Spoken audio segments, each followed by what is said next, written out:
Halo, ketemu lagi dengan saya Iman Prabowo. Nah, kali ini saya mau sharing mengenai peredaman ruangan saya yang ada di Jakarta. Kebetulan saya eh, lagi balik ke Jakarta, ke Cempaka Putih. Nah, kita akan lihat seperti apa sih. Ini udah 8 tahun peredaman ini, dan saya akan sharingkan mengenai hal ini gitu. Nanti kita akan bandingkan dengan apa yang saya lakukan juga di Pulau Bintan. Oke, kita lihat dulu ya. Oke, kita lihat. Kita masuk di sini pintunya tuh buat dua, terus kemudian di situ ada di sini sih dulu nanti saya kasih link video yang sebelumnya ya, dimana saya pembangunan ini ketika baru pertama kali jadi. Ini dibuat sekitar tahun 2012 gitu, jadi kalian bisa melihat waktu pertama kali baru jadinya seperti apa, dan setelah 8 tahun kemudian seperti apa. Di sini dulu, sini ruang control room, jadi mixer dulu saya ada mixer di situ, terus di situ juga ada apa dough-nya gitu, komputernya di situ. Nah, ini makanya dibuat kayak gitu tuh. Oke. Ini dulu yang ngerjain tuh teman saya, kebetulan dia memang punya studio juga dan dia kerjanya rapi. Dan biasanya kalau ngerjain peredaman kayak gini, yang sulit, yang biasanya saya rasakan sulit adalah mencari tukang. Karena saya tahu cara ngerjainnya, kadang-kadang tukang suka, oh iya, oh, kadang-kadang juga tukang mintanya borongan. Kalau borongan biasanya ngerjainnya semau mereka, nggak mau rapih gitu. Jadi itu kesulitan saya di dalam mencari membuat peredaman. Biasanya tukangnya bermasalah. Nah, kebetulan teman saya bisa dan dia juga kerjanya bagus, dia punya tukang juga. Ya udah, saya pikir lo aja deh kerjain gitu. Dan rapih kerjanya dia sebenarnya tuh. Tuh lihat. Cuman kalau setelah 8 tahun udah mulai setelah biasanya sih pengalaman saya kalau setelah 5 tahun ke atas itu mulai ada renovasi gitu, mulai ada yang harus direnovasi gitu. Ini dulu kalau kalian nanya berapa sih biaya saya meredamin ini, biayanya saya keluar 45 juta. 45 juta tuh apaan aja? Ya barang-barang. Jadi kayak ini kan. Nah, ini kalau diperedamin terus temboknya kita akan berkurang sekitar segini nih. Ini berapa senti? 30 senti atau gitu ya. Coba kalau pakai meteran. Ini berapa sih kurang? Yang kebetulan saya ada meteran. Nah, jadi bisa lihat ya 29, ya kurang lebih 30 cm lah tuh. Jadi di sini berkurang 30 cm, di sebelah sininya berkurang 30 cm. Kita lihat dulu aja dari sini. Nah, ini tuh saya pakai lantai seperti itu. Nah, itu tuh udah mulai keropos ya kan. Jadi kalau udah di atas 5 tahun udah mulai ada perubahan tuh. Jadi biasanya pengalaman saya 5 kali meredamkan ruangan itu di atas 5 tahun udah mulai harus di iniin ulang gitu, direnovasi ulang, keluar uang lagi. Makanya kan teman saya juga yang di Cibinong juga gitu, setelah 5 tahun dia meredamin, direnovasi ulang gitu, keluar duit lagi. Makanya ribet sebenarnya proses peredaman ruangan ini. Dulu awalnya bagus banget ini, dan setelah 5 tahun biasanya peredamannya mulai berkurang gitu. Itu yang saya rasain ya gitu. Jadi lumayan kan 45 juta, bukan lumayan lagi, banyak gitu. Mendingan kalau kalian mikir mau meredamin ruangan, mendingan kalau untuk drum mendingan beli drum elektrik aja deh. Jadi kalian nggak repot juga. Terus kalau pengerjaan ini gitu, kalian mesti mengerjakan nih. Kalau ini AC saya bermasalah gitu, dia jadi netes-netes air gitu. Nah, netes-netes air itu nggak boleh sebenarnya. Akhirnya jadi mengakibatkan tuh lapuk gitu. Jadi bener-bener nih juga tuh udah mulai melembung dia. Jadi benar-benar harus diperhatikan banget, pengerjaannya mesti rapi satu. Terus kemudian juga pastikan kalau kalian pakai kayu, jangan sih kalau pakai kayu dirayapin gitu. Biasanya setelah 5 tahun ini aja saya dikasih rayap, obat anti rayap itu, sampai waktu itu ketika make itu sampai tukangnya itu sampai mabuk gitu. Karena saking obatnya banyak banget gitu. Tuh kita lihat dari sini tuh. Gitu, dan segitu aja ini udah mulai tuh lapuk, lihat deh. Tuh nggak tahu karena rayap, karena air yang dari si AC itu. gitu. Terus sudah mulai kayak gitu kan. Nah itu yang saya perhatikan dari banyak studio-studio setelah 5 tahun biasanya udah mulai kelihatan ininya. Dan kalau kalian punya rumah yang banyak tikusnya, ini jadi sarang tikus tuh di sini. Ini kemarin kan saya videoin kan ya, ini sekarang udah saya bersihin gitu. Udah belum semua dibersihin tapi udah lebih bersih gitu. Kalau kemarin kan kelihatan itu jadi di ini tikus di mana-mana gitu. Jadi sarang tikus, kecoa segala macam karena rock woolnya enak buat si tikusnya. Jadi pengerjaannya waktu itu mengerjain ini butuh waktu 1 bulan. Biasanya memang segitu kurang lebih ngerjain ini ukuran ruangannya. Tadi saya ukur dari situ sampai ke situ itu 2 meter, 2,6 meter atau 3, ambillah 3 meter gitu. Terus dari sini panjang dari sini ke situ, ya saya lihat dari situ ya, dari sini. Nah ini dari sana ke situ itu 4,5 meter. Jadi kira 5 kali 3 gitu. Kalian harus keluar uang. Saya keluar uang sekitar 45 juta. Dan ini kalau ditutup biasanya, ini kalau ditutup itu kan ada pintu nih, ada pintu. Terus kita tutup. Terus ada pintu. Tutup. Udah pada jadi udah mulai jadi rusak gitu kan. Itu ada pintu 2. Sini ada pintu lagi. Oke, di sini ada pintu lagi. Nah ini kalau udah ditutup begini, biasanya di suara di luar tuh udah nggak kedengeran gitu. Biasanya kalau tahun baru, biasanya kan suka banyak petasan tuh, petasan dor. Di sini saya udah nggak denger apa-apa sama sekali gitu. Di sini sunyi, orang-orang teriak di luar juga saya udah nggak denger apaan gitu. Segitunya. Tapi kemarin ini peredam udah mulai berasa bocornya gitu. Jadi ketika saya main drum di sini, terus kemudian tetangga sebelah mulai komplain gitu. Saya biasanya kalau main drum itu jam 1 malam, di atas jam 12. Tetangga di sebelah itu udah mulai komplain gitu. Itu kok ada berisik ya gitu. Waduh, saya pikir nih peredaman udah mulai berkurang. Biasanya kayak gitu loh. Jadi kalau kalian mau kerjain peredaman, mending yang bagus kalian gitu. Kesulitan saya biasanya kalau membuat peredaman ruangan itu satu, nyari tukang yang bener. Peredaman saya pertama kali itu tahun 2001. Saya ngerjain peredaman pertama kali. Itu saya nggak ngerti apa-apa gitu. Jadi ada orang yang katanya ngerti. Ya udah, ke teman gitu. Waktu itu saya bayar 20 juta ke dia. Dan hasilnya sama sekali mengecewakan gitu.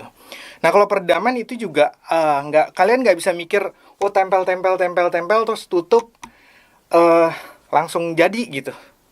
Langsung hilang suaranya, nggak kayak gitu. Teknik lebih memegang peranan penting ketimbang bahan gitu. Bisa jadi bahannya sama tapi teknik masangnya beda.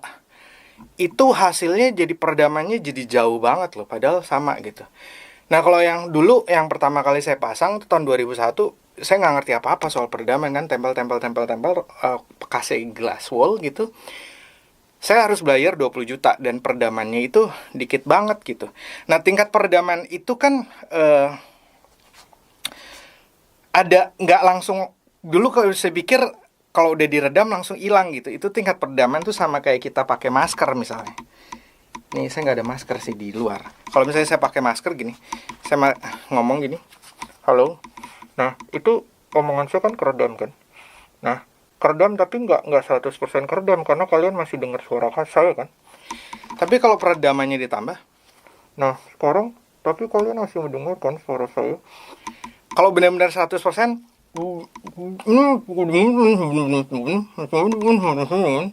gitu kan.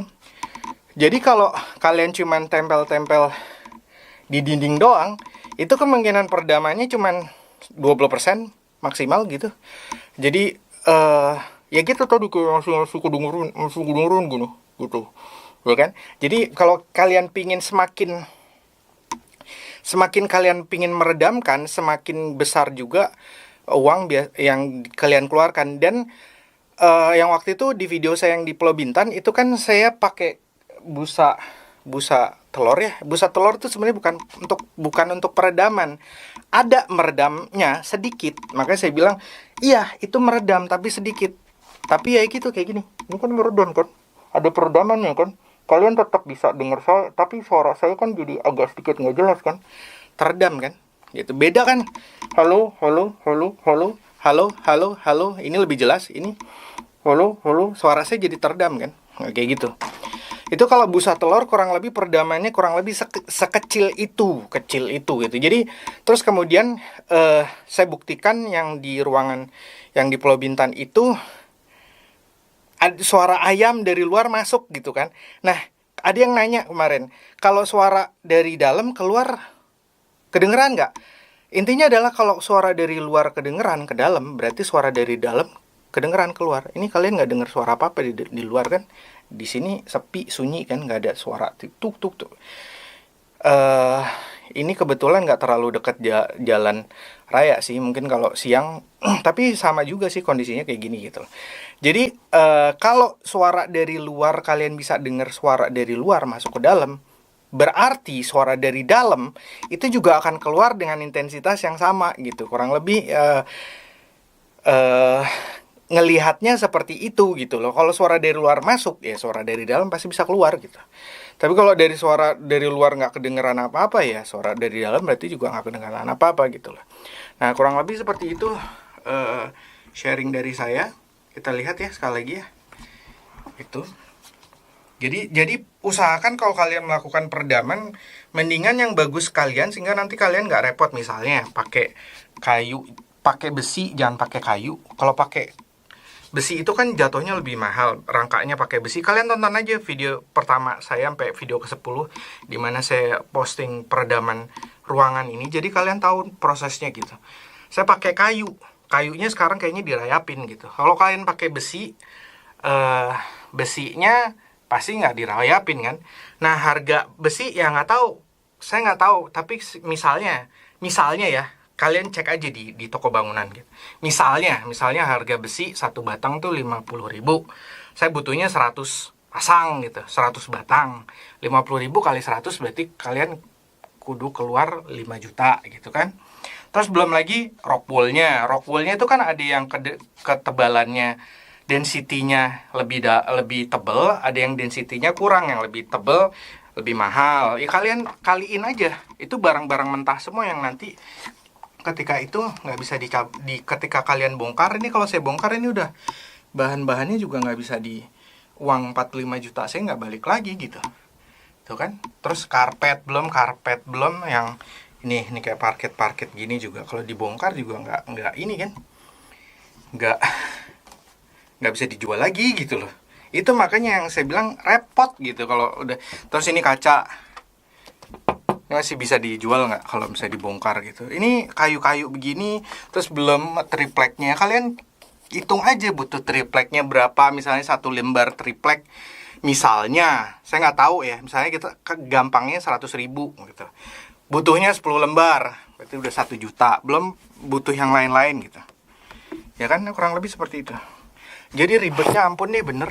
Saya bilang kalau kalian penasaran, coba aja kerjain. Cobain kerjain sendiri, atau saran saya sih dikerjain sama orang. Tapi kan kerjain sama orang bener deh, cari orang yang bener deh. Karena kadang kayak dulu yang pertama kali saya ngerjain peredaman itu saya ngebayar 20 juta, hasilnya saya kecewa banget gitu. Tetangga masih komplain, terus ngapain juga akhirnya udah jadi kayak buang-buang uang aja 20 juta gitu. Ya kalau peredaman kemarin saya bilang minimal kalian kalau dikerjain orang minimal 15 juta. Terus kemudian ada yang komen, mana bisa 15 juta dapat itu shiny armornya aja buat itunya aja harganya 367.000 per lapis. Iya memang, saya setuju sama dia, nggak mungkin sih 15, paling minimal 20 juta gitu. Tapi juga peredamannya cuma 20% biasanya kayak gitu. Itu kalau dikerjain sama orang ya. Kalau dikerjain sama sendiri, tukang sendiri, kalian yang ngarahin sendiri, mungkin bisa lebih peredamannya bisa lebih bagus gitu loh. Tapi biasanya setelah 5 tahun, kalau kerjaannya tukangnya nggak bener, nantinya ya kayak misalnya nggak di anti rayap kalau kalian pakai kayu, nanti Ini abis nih, kayak yang studio saya di Bogor itu abis semuanya, dirayapin sampai begitu saya bongkar, wih, itu udah jadi bubuk-bubuk semua gitu loh. Itu kayak gitu. Terus ini juga kalau biasanya permasalahannya dari AC nih. AC itu kadang kalau udah lama dipakai tuh AC-nya mesti dijaga supaya nggak berair dia. Kalau berair terus masuk airnya ke dalam nih, jadi kondisinya kayak gini nih. Gitu. Nah, saya rasa sekian dulu sharing dari saya mengenai peredaman ruangan. Semoga bisa bermanfaat buat kalian gitu. Jadi kalau kalian main drum, saran saya nggak usah capek-capek deh mikirin peredaman ruangan, beli aja drum elektrik gitu. Drum elektrik itu kalau kalian peredaman 20 juta, tadi kan saya bilang peredaman minimal 20 juta.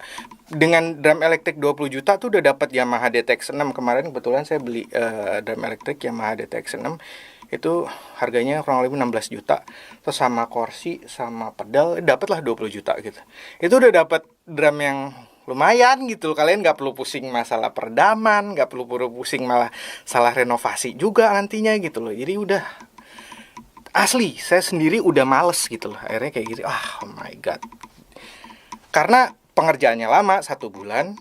Terus kemudian setelah 5 tahun kalian juga mesti mikir ininya juga, belum nyari tukangnya. Oh my god, capek deh.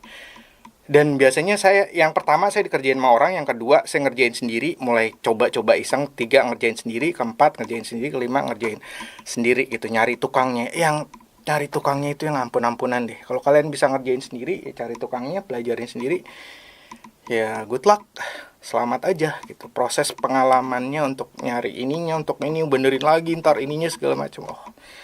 Buat saya sih repot. Kalau kalian bisa bayar orang untuk yang benar-benar ngerti, mendingan sih bayar aja. Kalau memang kalian punya uangnya gitu, bayar aja, pusing soalnya beneran deh gitu. Oke, semoga sharing dari saya bisa bermanfaat dan sampai ketemu lagi. Talk to you soon, bye bye.